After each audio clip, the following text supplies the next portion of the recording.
আপনারা চেষ্টা করবেন বন্ধকনামা লিখতে। এই বন্ধকনামা পত্র লিখতেন, আপনি একজন মহুরির কাছে যাবেন, ল ক্লার্কে যাবেন, সে 500-1000 টাকা নেবেন। অথচ আপনি যদি একটু চেষ্টা করেন এই রকম গুছিয়ে লিখতে, তাহলে 1 টাকা খরচ হবে না।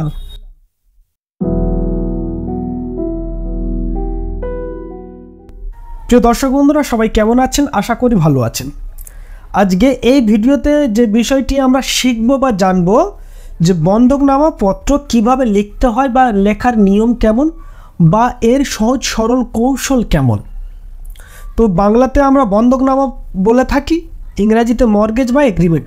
তো এই এগ্রিমেন্ট লেটার বা মর্গেজ লেটার বা বন্ধকনামা পত্র আমরা কেমন লিখব, আজকে এই ভিডিওতে আমরা তা শিখব।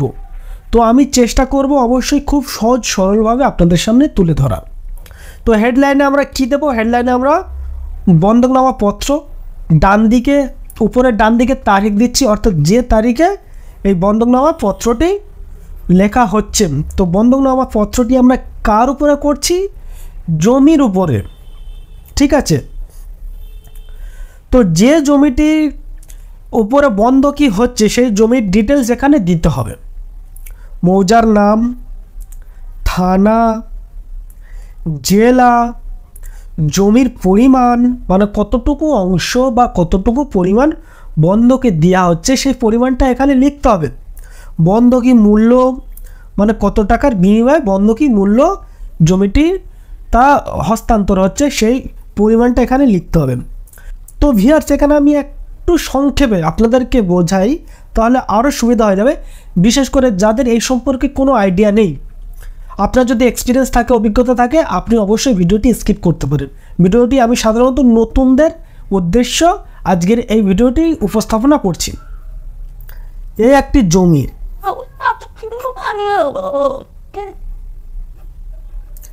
এই জমির মালিক হচ্ছে এ। এখন এ ব্যক্তির কিছু টাকার প্রয়োজন পড়েছে, নগদ কিছু অর্থের প্রয়োজন পড়েছে। তো তিনি এখন বি ব্যক্তিকে প্রপোজাল দিয়েছে যে আমার জমিটি আপনি চাষ করুন বা আপনি দখল করে থাকুন, কিন্তু এই জমির ওপর কোনো কনস্ট্রাকশন করবেন না। আমি 1 বছর হোক 2 বছরের মধ্যে আপনাকে এই জমিটি দখল করতে দিতে চাইছি বা চাষ করার জন্য দিতে চাইছি, তার বিনিময়ে আমাকে কিছু অর্থ প্রদান করুন, আমার টাকার প্রয়োজন, আপনি কিছু ধার দিন। তো যখন আমি পরিশোধ করে দেবো তখন আমি এই জমিটি পুনরায় নিয়ে নেব। তো এই শর্তে তখন এই বন্ধকনামা পত্র লেখা হয় লিখিতভাবে, কারণ এটি মৌখিকভাবে করলে হবে না। তো এ হলো কে? এ হলো বন্ধকি দাতা আর বি হলো গ্রহীতা। ক্লিয়ার? ঠিক আছে। তো মূল বিষয়ে আসি। তো তার পরের স্টেপে আমরা কি লিখব? তার পরের অংশে বন্ধকি গ্রহীতা, অর্থাৎ এই বি ব্যক্তির নাম, পিতার নাম, স্থানীয় ঠিকানা অর্থাৎ স্থায়ী ঠিকানা এখানে অবশ্যই লিখতে হবে। গ্রাম, পোস্ট, থানা, জেলা, পিন এগুলো লিখতে হবে। একই রকমভাবে বন্ধকি দাতা, দাতা একজন হতে পারে, দাতাগণ অনেকজন হতে পারে। অনেকজন হলে অবশ্যই সিরিয়াল ধরে এইরকম 1, 2 পরস্পর সিরিয়াল ধরে তাদের নাম, অ্যাড্রেস লিখতে হবে, ঠিকানা লিখতে হবে। তো দাতার নাম, পিতার নাম, স্থায়ী ঠিকানা, গ্রাম, পোস্ট, থানা, জেলা, পিন। তো ভিউয়ার্স, এবারে মূল বিষয়ের উপরে আসি। বন্ধকনামাপত্র বা মর্গেজ লেটার বা এগ্রিমেন্ট লেটার, তার যে বায়ানটা লিখতে হয়, বায়ান বা বয়ানটা লিখতে হয়, সেটি আমরা পরের অংশটুকুতে দেখছি। এত দ্বারা এই বন্ধকি পত্র দ্বারা অঙ্গীকারে আবদ্ধ হইতেছি যে অদ্য ইংরাজিতে ড্যাশ তারিখে, অর্থাৎ যে তারিখে এই বন্ধকিনামা পত্রটি লেখা হইতেছে সেই তারিখটি এখানে দিতে হবে। তারিখে আমি বন্ধকদাতা ক্রয় সূত্রে প্রাপ্ত হইয়া ভগবান মালিক ও দখলকার আছি। ভগবান মানে ভোগ দখল করছে। এখানে যদি ওয়ারিশ সূত্রে পেয়ে থাকেন অবশ্যই ওয়ারিশ সূত্রে লিখতে হবে, আর যদি ক্রয় সূত্রে জমির মালিক হয়ে থাকেন তাহলে ক্রয় সূত্রে এখানে লিখতে হবে। এই জায়গাটুকু আপনাকে চেঞ্জেস করে নিতে হবে। জাস্ট আপনাদের সামনে আমি প্যাটার্ন রাখছি। বর্তমানে আমার সাংসারিক নানাবিধ প্রয়োজনে নগদ টাকার একান্ত দরকারে অদ্য নিম্ন তপশিল বর্ণিত ড্যাশ কাটা। কতটুকু জমির বিনিময়ে তিনি বন্ধক রাখছেন সেই পরিমাণটা এখানে লিখতে হচ্ছে।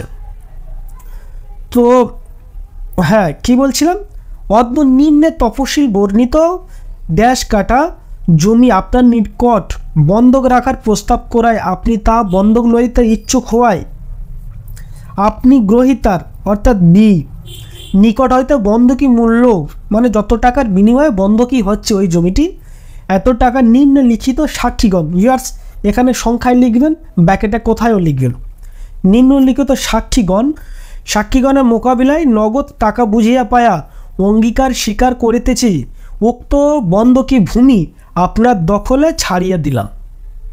এরপরে যে 2 লাইনটি রয়েছে ভেরি ইম্পর্টেন্ট, খুবই গুরুত্বপূর্ণ বিষয়।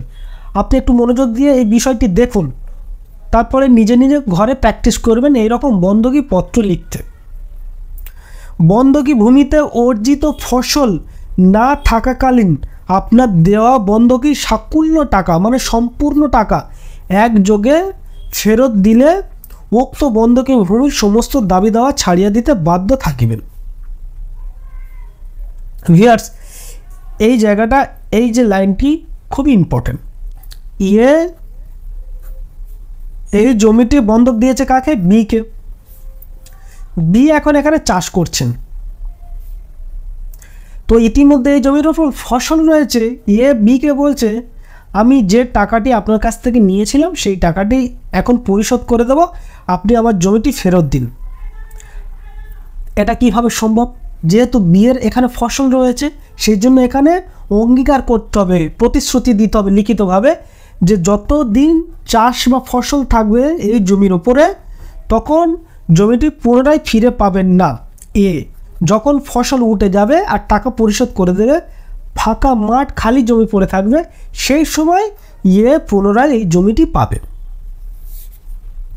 আচ্ছা, তার পরের লাইনটি কি রয়েছে? তার পরের লাইনটি রয়েছে উক্ত জমি আপনার নিকট বন্ধক থাকাকালীন আমরা অন্য কোথাও বিক্রয় বা হস্তান্তর করিতে পারিব না। ভিউয়ার্স, এই লাইনটিও খুবই গুরুত্বপূর্ণ, খুবই ইম্পর্ট্যান্ট লাইন।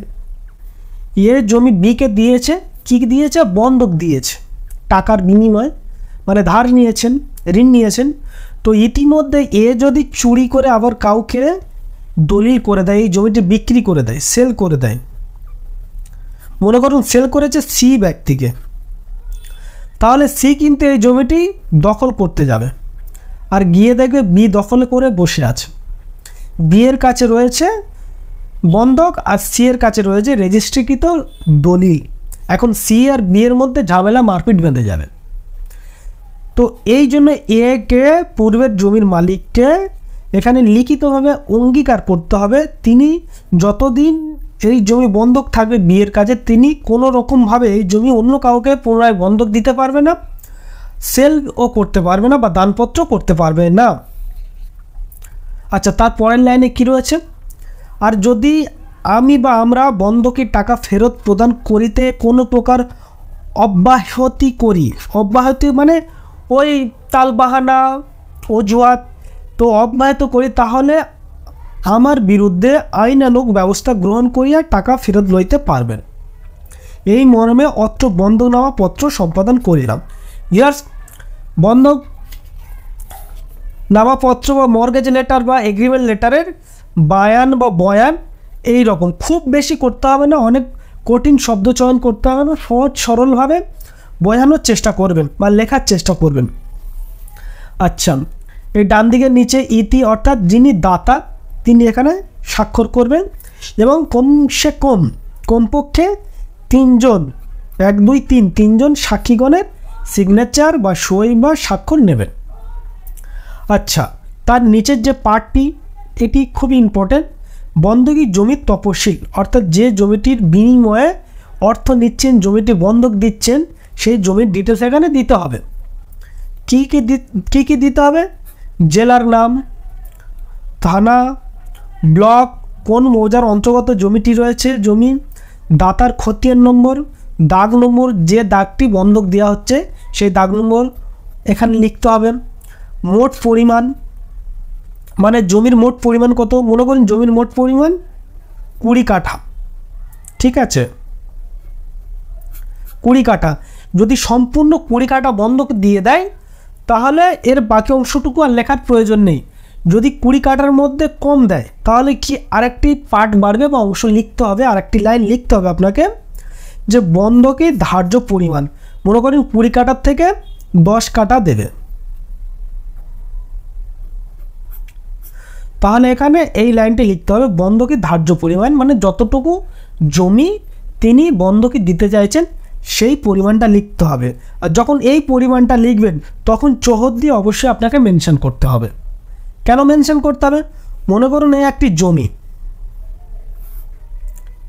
এই জমিটা হলো 20 কাঠা জমি, এর মধ্যে এখন যিনি দাতা তিনি এখন 10 কাঠা দিতে চাইছেন, এদিকে 10 এদিকে 10, কোন দিকটা তিনি বন্ধক দেবেন, এই দিকটা দেবেন না এই দিকটা দেবেন? তো তার নর্থ, সাউথ, ওয়েস্ট, ইস্ট এইগুলো অবশ্যই লিখতে হবে যে এই চারিদিকে কারা কারা রয়েছে বা তাদের দাগ নম্বরগুলো কত বা কী কী দাগ নম্বর রয়েছে সেগুলো মেনশন করতে হবে।